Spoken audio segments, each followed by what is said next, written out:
Aujourd'hui, je vais vous raconter l'histoire de Malala, une petite fille pakistanaise qui a changé le monde en écrivant son histoire. Je vais donc vous la lire. Le crayon magique de Malala.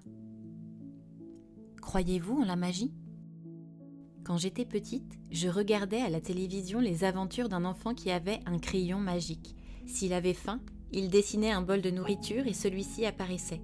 Si ses amis et lui étaient en danger, il dessinait un policier. Ce petit héros était toujours prêt à aider les autres. J'aurais tellement aimé avoir un crayon magique, moi. Si j'en avais un, j'aurais pu mettre une serrure à ma porte pour que mes frères arrêtent de m'ennuyer, arrêter le temps et dormir 1 heure de plus chaque matin, effacer l'odeur de la décharge qui se trouvait près de notre maison. Et je l'aurais utilisé pour rendre les gens heureux. J'aurais dessiné les plus belles robes du monde pour ma mère, des solides bâtiments dans lesquels mon père aurait ouvert plein d'écoles gratuites pour les enfants, un vrai ballon de foot à la place de la vieille chaussette remplie de déchets avec laquelle nous jouions mes frères et moi. Chaque soir, avant de me coucher, je faisais le vœu de recevoir un crayon magique. Chaque matin, à mon réveil, j'ouvrais le tiroir de ma table de nuit, mais le crayon magique ne s'y trouvait pas. Un jour, je suis allée jeter des pelures de pommes de terre et des coquilles d'œufs à la décharge. Je me bouchais le nez, chassais les mouches et faisais bien attention de ne pas salir mes jolies chaussures quand j'ai vu une fille de mon âge en train de trier une pile d'ordures. Près d'elle, 2 garçons repêchaient de la ferraille avec des cordes munies d'aimants. Lorsque mon père est rentré de son travail, je lui ai raconté ce que j'avais vu. Cela l'a rendu triste. « Papa ?» ai-je dit. « Oui, Janie » répondit-il. J'adorais quand il m'appelait Janie, ça veut dire chérie. « Pourquoi n'ai-je pas vu cette fille dans ma classe ?»« Parce que, me dit-il avant de s'interrompre un moment, parce que, Janie, dans notre pays, les gens n'envoient pas toujours leurs filles à l'école. Et puis certains enfants doivent travailler pour aider leur famille. Ces garçons vendront toute la ferraille trouvée. S'ils allaient à l'école, leur famille mourrait de faim. L'école était mon endroit préféré. Je n'avais jamais pensé que c'était une chance de pouvoir y aller. Mon père avait toujours dit « Malala vivra libre comme un oiseau ». À présent, je me demandais à quel point je pourrais être libre. Cette nuit-là, j'ai pensé aux familles qui n'avaient pas assez à manger et à la petite fille qui ne pouvait pas aller à l'école. Et j'ai même pensé au fait que, plus grande, je serais obligée de cuisiner et de tenir la maison pour mes frères parce que, dans le pays d'où je viens, beaucoup de filles ne sont pas autorisées à vivre leurs rêves. J'ai alors compris que si j'avais eu un crayon magique, j'aurais dessiné un monde meilleur, un monde en paix. D'abord, j'aurais effacé les guerres, la pauvreté et la faim. Ensuite, j'aurais dessiné des filles et des garçons égaux entre eux. Pendant les années qui ont suivi, je n'ai plus souhaité avoir un crayon magique. À la place, chaque jour, j'ai travaillé dur à l'école. Je voulais faire partie des meilleurs de ma classe.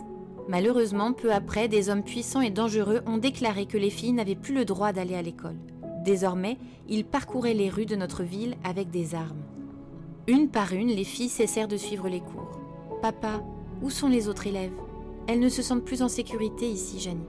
Comment était-il possible qu'un aussi petit nombre d'hommes ait pu empêcher les filles de ma vallée d'aller à l'école ? Puis j'ai réfléchi. Si tout le monde savait ce qui nous arrivait, on pourrait peut-être nous aider. Le souhaiter ne suffisait pas. Quelqu'un devait en parler. Pourquoi pas moi ? Je me suis mise à écrire. J'ai expliqué ce que c'était que d'avoir peur d'aller à l'école et j'ai parlé de mes amies qui avaient déménagé pour fuir la menace qu'elles affrontaient dans notre ville. J'ai raconté combien j'aimais l'école et comme j'étais fière d'en porter l'uniforme. Une fois que j'ai commencé à écrire, je me suis plus arrêtée. J'ai rédigé des discours, j'ai voyagé dans tous les pays afin de partager mon histoire. J'ai même répondu aux journalistes d'un quotidien international très connu. Les gens voulaient vraiment connaître ma vie. Et moi, j'ai parlé au nom de toutes les filles de ma vallée qui, elles, ne pouvaient pas s'exprimer. Ma voix est devenue si puissante que les hommes dangereux ont voulu me faire taire. Mais ils ont échoué. Maintenant, ma voix est plus forte que jamais. Plus forte parce que d'autres gens m'ont rejointe. Et qu'ensemble, nous défendons en cœur ce en quoi nous croyons. Nous élevons nos voix pour ceux qui en ont besoin. Aidons les personnes menacées, même s'il y a un océan entre elles et nous.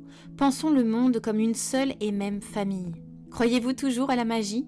Moi, oui. J'écris seule dans ma chambre, mais les gens lisent mon histoire dans le monde entier. Des millions d'entre eux me connaissent et m'aident à partager mon message d'espoir.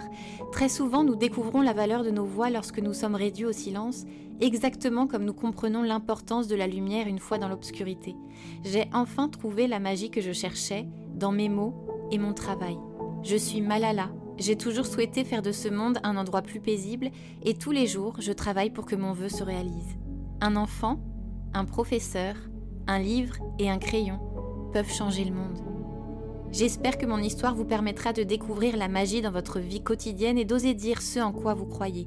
La magie est partout dans le monde, dans la connaissance, la beauté, l'amour, la paix. Elle est en vous, parmi vos mots, dans votre voix. Merci, Malala. Plutôt que rêver seule dans sa chambre, Malala raconte son histoire pour transmettre au plus grand nombre un message fort, le droit à l'éducation et à la lecture pour tous. Alors, à vous tous, si vous aviez un crayon magique, qu'est-ce que vous dessineriez pour rendre le monde meilleur? À nous tous, on finira bien par le changer.